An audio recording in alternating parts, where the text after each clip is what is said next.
the real Israelites. They stole that from us. We are the real Israelites. Yeah, these scriptures saved my life. That don't never change. That don't never change, no, no. Every single day I strive to see them heaven's gates. To see them heaven's gates, yeah, yeah. Yeah, these scriptures saved my life. That don't never change. That don't never change, no, no. Every single day I strive to see them heaven's gates. To see them heaven's gates, yeah, yeah. What's going on? What's your ethnicity? Where you from? You're Cuban? Your father's Cuban? Born in Cuba, yeah. Both my parents are Okay, Cuban. okay. So you say you were born there. How long were you born there? I came to America when I was 3. You 3 years old? How you? Well, come on. How much of Cuba did you experience? You ever went back there? Nah, when I was 14. Okay. All right. Well, you know what we're doing? You ever seen this before? Yeah, one time. What you know about this? Huh? Tell me what you know. Alright.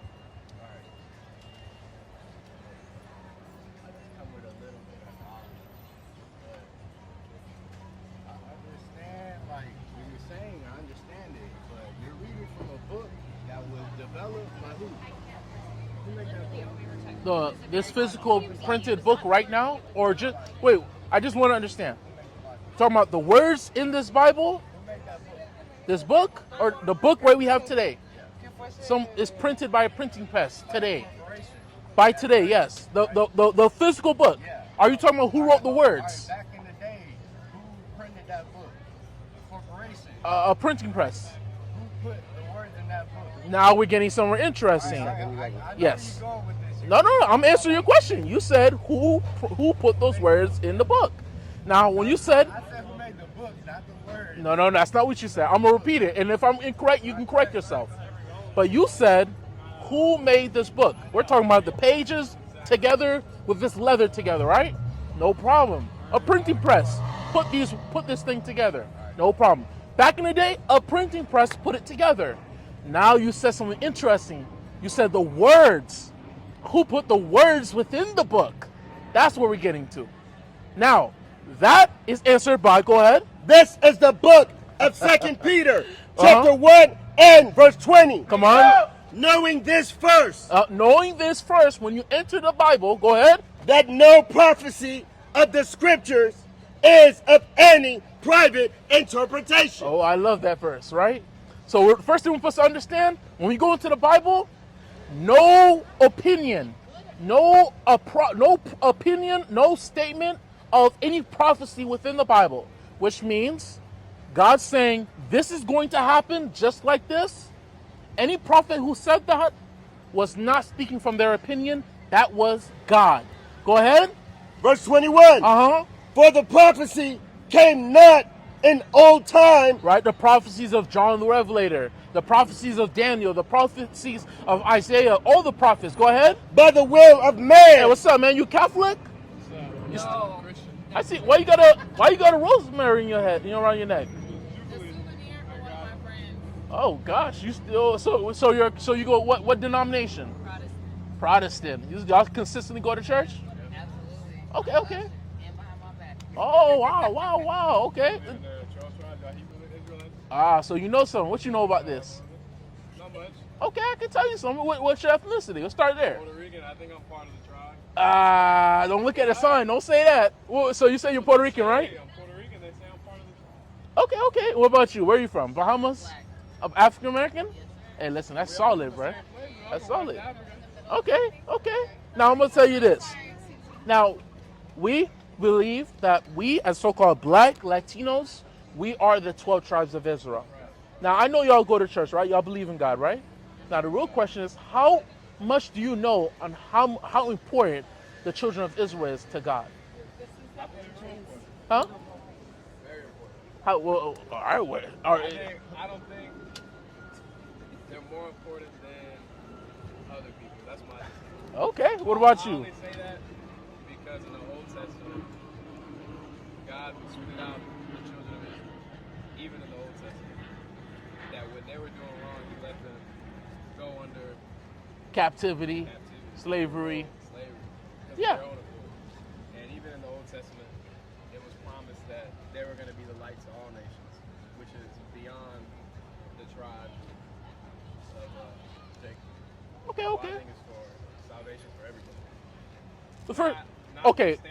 understanding that you have to go to God, right? You have to. It's no choice. And he came for the Jew first. He came for the Israelites first. That's not a question. But they denied him. That's true. He denied them, And yes. that's why everybody else, that's why we're grafted in. That's what the word says. All right, so let's do the first part, right?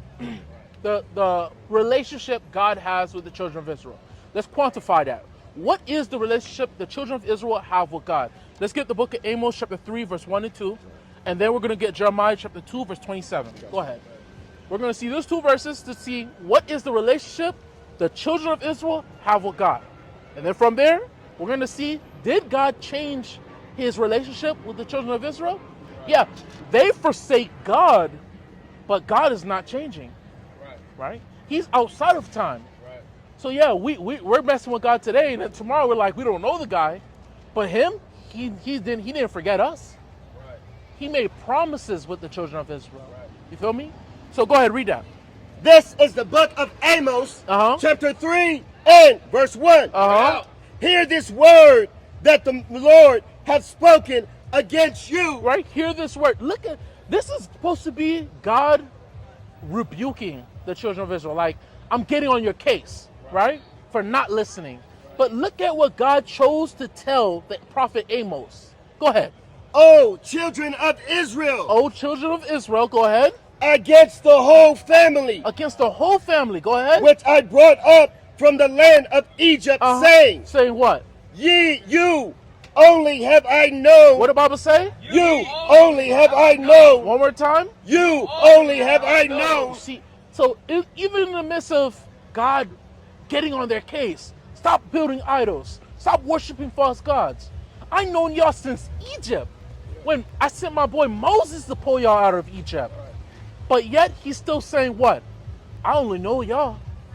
This is Amos saying this through God. He said, God only knows y'all. Right? Go ahead. You only have I known of all the families of the earth. Look at that. So all the families of the earth. I know there's one big thing I used to hear a lot in the Christian church. They used to say, yeah, there's so many problems in the world, but we're all one family. We all come from Adam. That's true. We do all come from Adam. But there's a people God chose out of that lineage from Adam. And that people is the children of Israel. And they're held in a higher standard with God. So just like when you said that they made a mistake, so God put them in captivity, well, what's wrong with that? One of the titles for God is what? A father. So a father, if he has a son that he loves, when they're doing bad, what he's going to do? He's just going to let them continue doing bad and throw them out the house and forget about them? He loves them. If he loves them, he has to punish them to direct them back to what? The good. So when God put us through punishment, Rome, Greece, Babylon, Egypt, Persia, all these captivities, it was God trying to direct us back to the right path. That shouldn't be looked at as, oh, he's done with y'all. He keeps having to yell at y'all. He has to keep getting on your case. So now when we get to New Testament, he sent Christ to let y'all know, I'm done with y'all boys. That's not what Christ was saying. That's not what God's plan was at all. Right? Let's read one more verse. Give me the book of Isaiah chapter 45, verse 15. Got you. And then we're going to get 1 Peter's. Now we're going to get a verse in the New Testament to see if things change. Because I'm going to tell you it didn't. Right? Go ahead. This is the book of Isaiah chapter 45 and verse 4.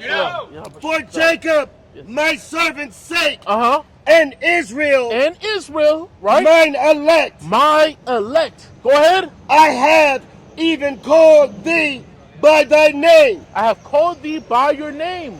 Right? And that's very important. God is calling us. Right? Think about that painting that Leonardo DiCaprio. Did I say it correctly? Leonardo DiCaprio? Say it? Caprio. Yeah, Leonardo DiCaprio. When he painted that famous painting in the 16 chapels, it's that painting of Adam and God. Yeah, the little hand, right? That Adam has his hand like this, but God is stretching out, right? Because God is doing that every day with us. He's constantly trying to reach out to us, but our hand is like this, right? So now look what God is saying here. Look what the Bible says. Read again. This is the book of Isaiah, chapter 45 and verse 4. For Jacob, my servant's sake. Jacob, my servant's sake. Go ahead. And Israel, mine elect. My elect. Go ahead. I have even called thee. I have called you. I'm stretching out to you. But go ahead. By thy name. By your name. Go ahead. Not by black, Negro, Hispanic, Native American. Not by none of those terms. Not African American. Right? None of those terms. But by what? Go ahead. I have even called thee. I have called you. Go ahead. By thy name. That makes it personal. Go ahead. I have surnamed thee. I have surnamed you. I put a name on you. I know y'all heard the term Israel before, right?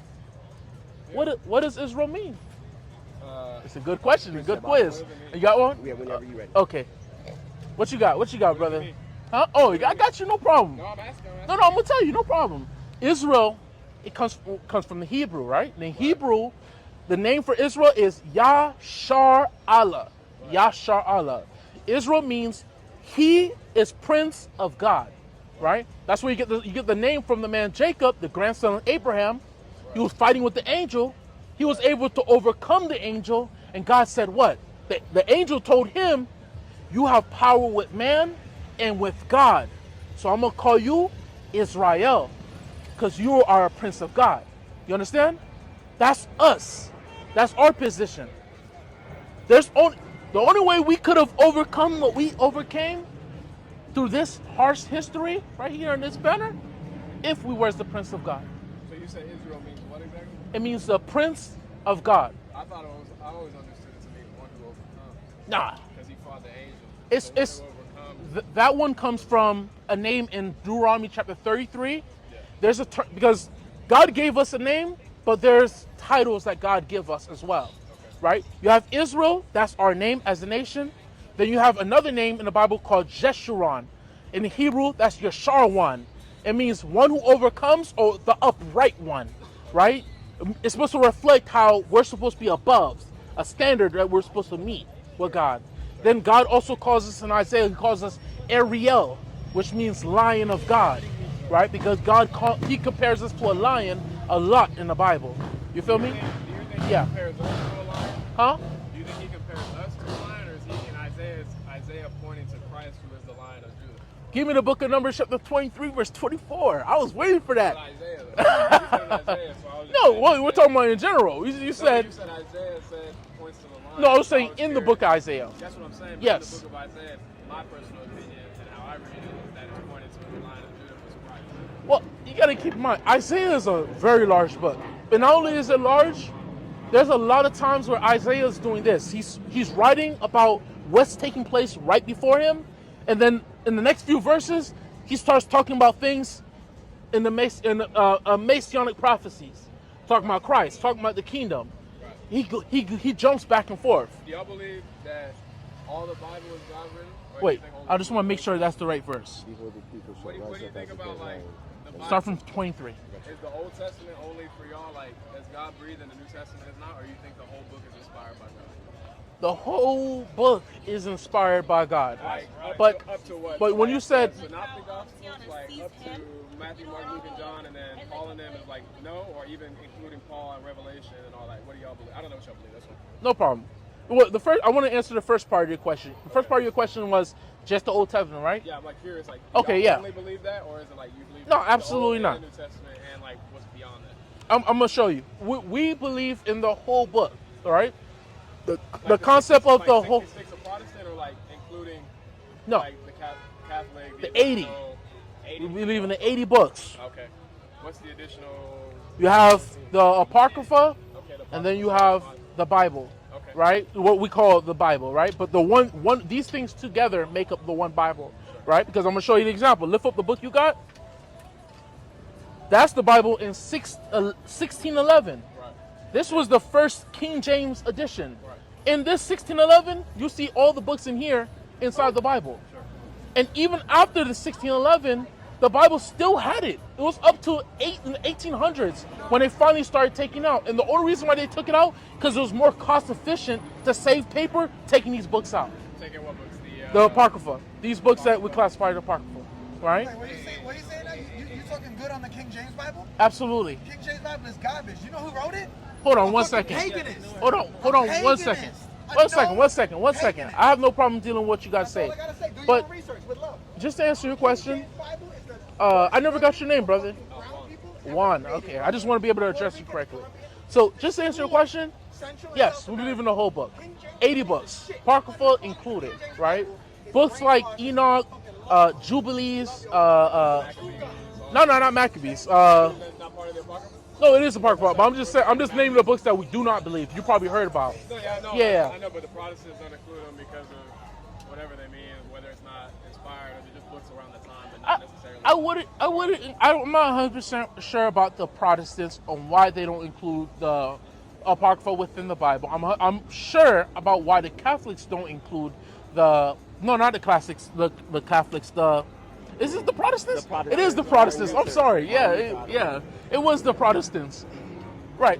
They don't include it because they tried to say that it's not inspired, which means it's good to be read. Right. They just don't believe that it's inspired by God. But the problem is that when you see the Apocrypha, there is prophecies that correlate with the rest of the book. It harmonizes with the entire book. Yeah, I don't understand? disagree. Yeah. You know I do this in my sleep, but ain't no sleeping on me. Big old 40 in them scriptures, know I keep it on me. Matt Black, Mac 11 for the pretty Tony. He sneak dissing on the chef, I thought that we was homies. I had to hustle, my back to the walls, ashy knuckles. I made my mama worry. I mean I bought it for the clay, but sold it for the curry. I needed gold in the state, them crackers, they try to curb me. I never thought I was worthy.